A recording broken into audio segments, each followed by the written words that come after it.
Okay, so before you guys just destroy me in the comments, I want to clarify something really quick.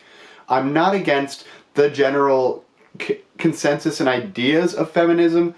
What I do more have an issue with is a lot of organizations need to sort of point things out when they happen. It tends to detract from their overall ability to be strong characters or be strong emblematic things for their movement.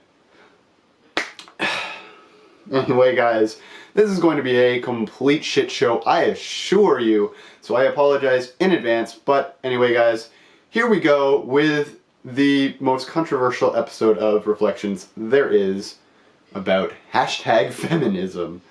I'm going to get destroyed in the comments. Okay guys, welcome back to Reflections. My name is Splice Knight, and today we'll be talking about #feminism. Now, before we get into that, part of the reason that I decided to talk about this particular issue is actually an episode of The Flash that aired a couple of weeks ago now, and one of the things that a lot of people were complaining about and pointing out was their need to say #feminism or women power all the time. And that's not to say that that's not a good thing to have at all. I love, like, myself personally, and this is just like an aside as a personal like preference thing, I have a personal like just obsession with strong female characters who are both competent and intelligent.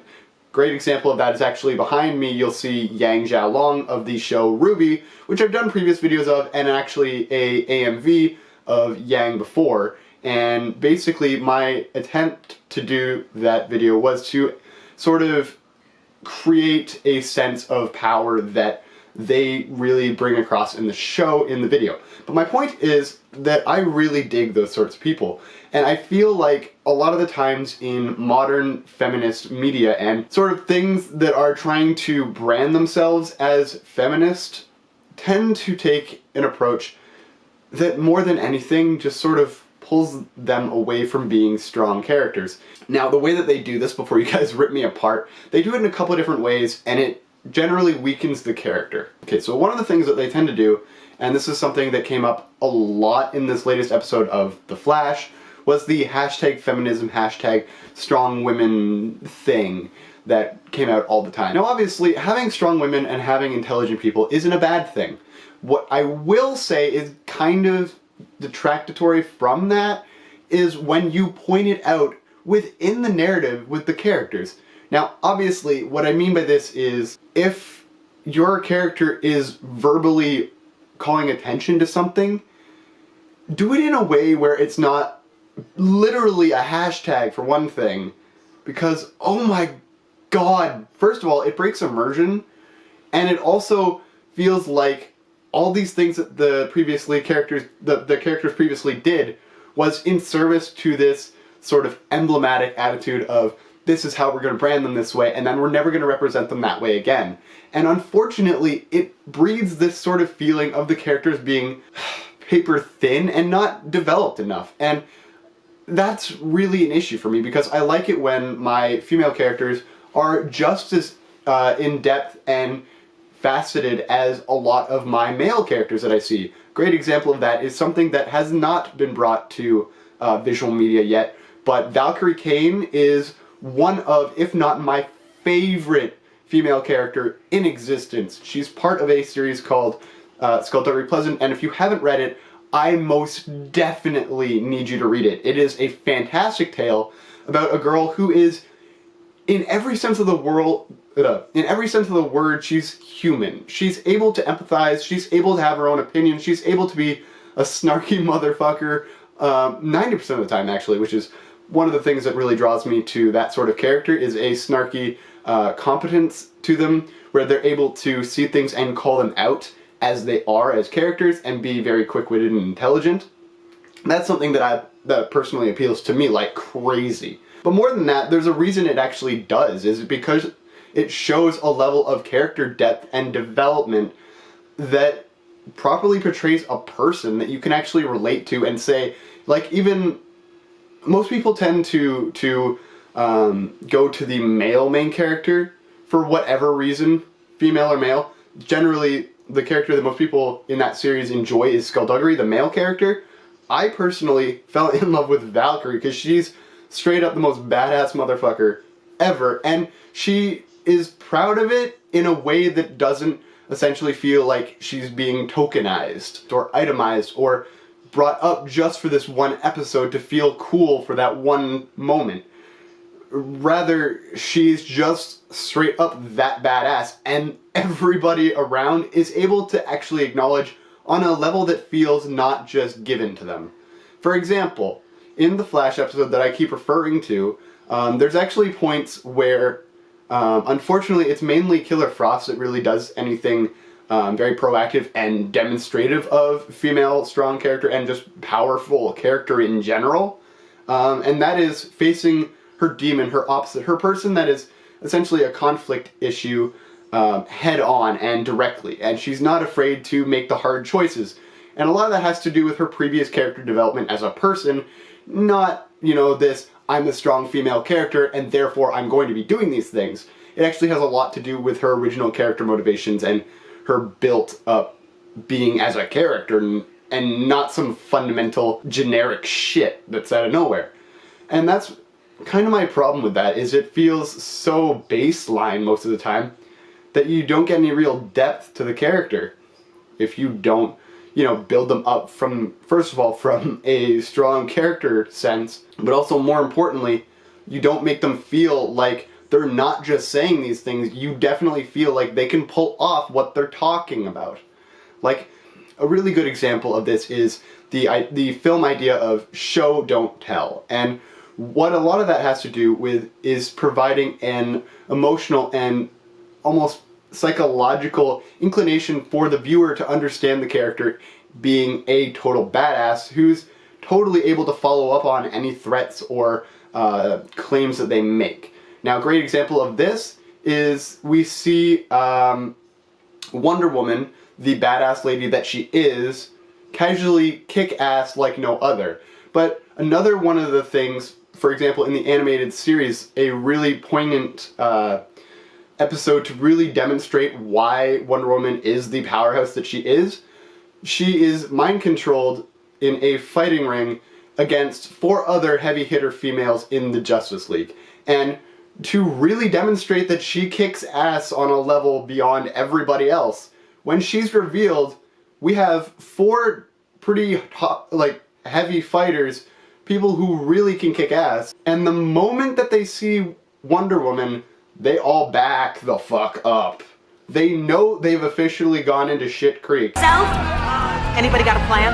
Yeah, try to stay alive. Anybody got a good plan? They know they've gone into shit creek, and they have seriously got to find a way to deal with this without directly engaging her, because clearly she is way above their weight class as far as competence and ability.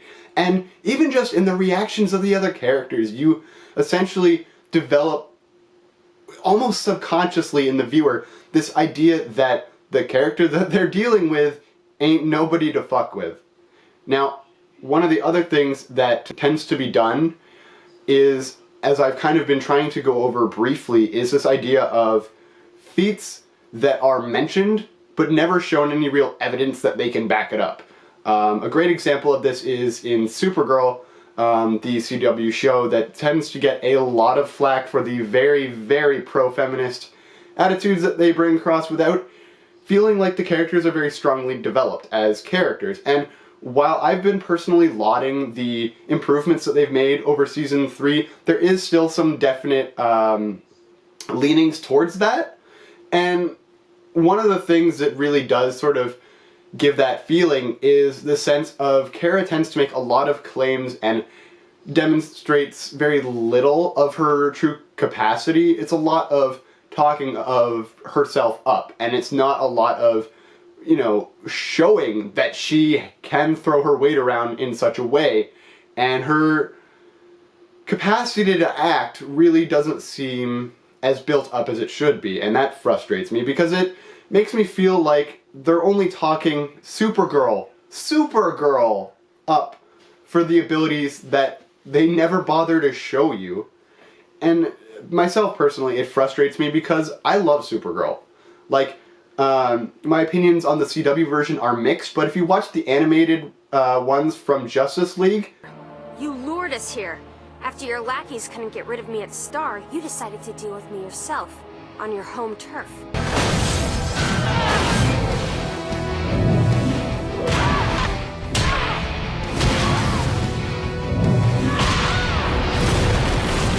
This girl is a tank. Similar to the way that Wonder Woman, if you deal with her in the animated series, or hell, even in her own movie, because that was fucking awesome, you kind of get this feeling of, you go up against this girl, you've already made a mistake by even trying. And this is really demonstrated in a lot of these short moments that they even show Supergirl in the animated Justice League episode, because you can see that she doesn't seem to have the level of restraint that Kal-El Superman does have. And that is really what makes her that much more intimidating. So that is why I feel like for a character like Supergirl, for example, they've done it way better in this season of the CW show, where they've essentially forced Supergirl to, instead of using her abilities, the villains are putting her into more of a ethics debate as far as how she has to tackle the problem. And that's brilliant, because when you have someone who's essentially your token invincible character that cannot be physically destroyed by anything except for the MacGuffin rock, aka kryptonite, you know, you get this sense of better depth being built through a more cerebral experience with the actual character depth being built there.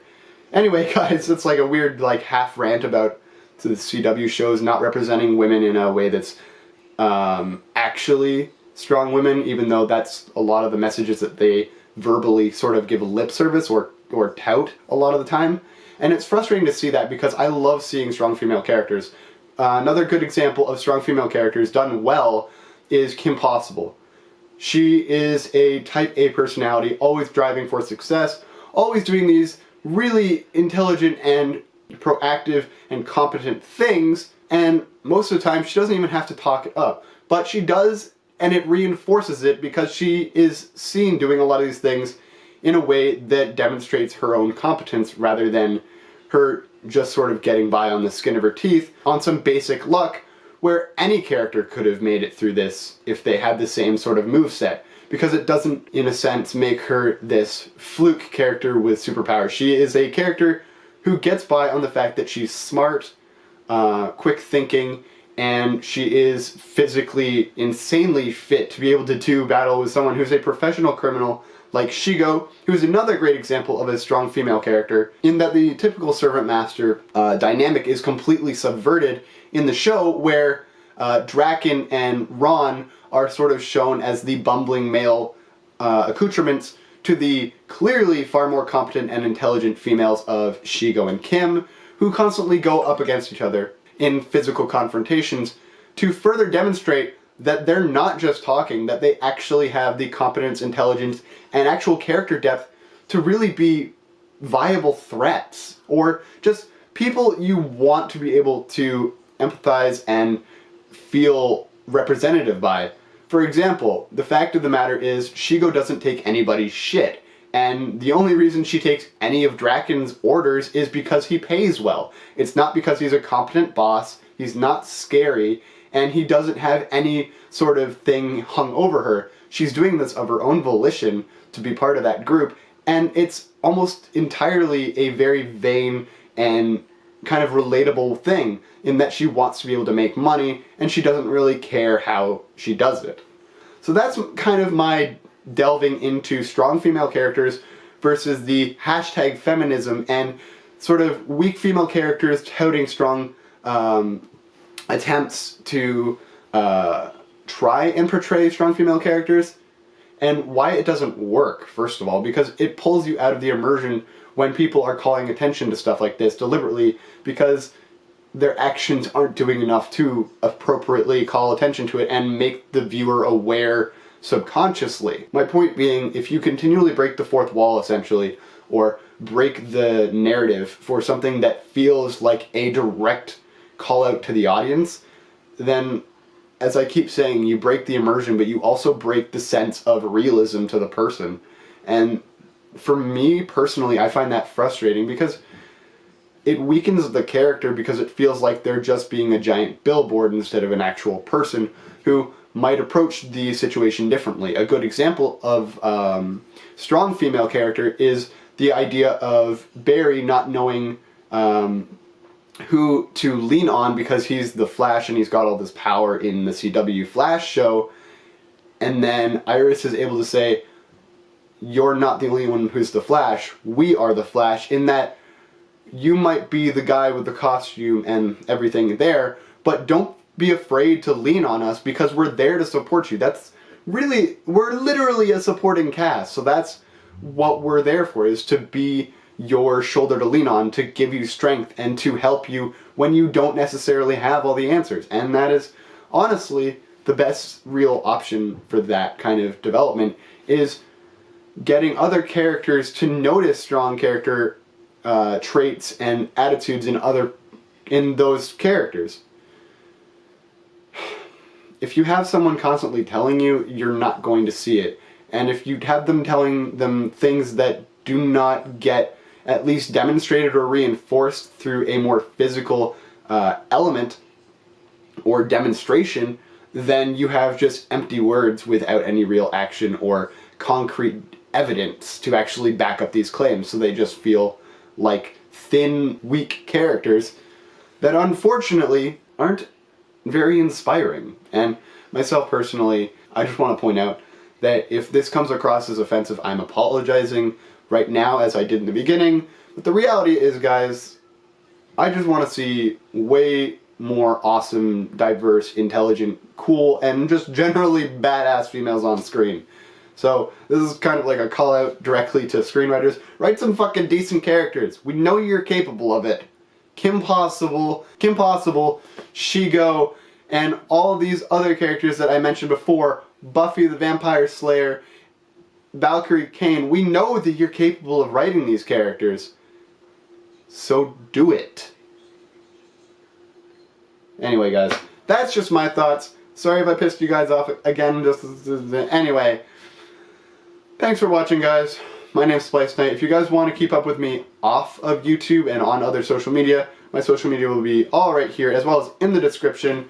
If you want to keep up with everything that I'm doing outside of the YouTube space, you can totally check it out there. And there goes my monitor. Anyway, guys, thanks so much for watching. I really do appreciate every single one of you guys.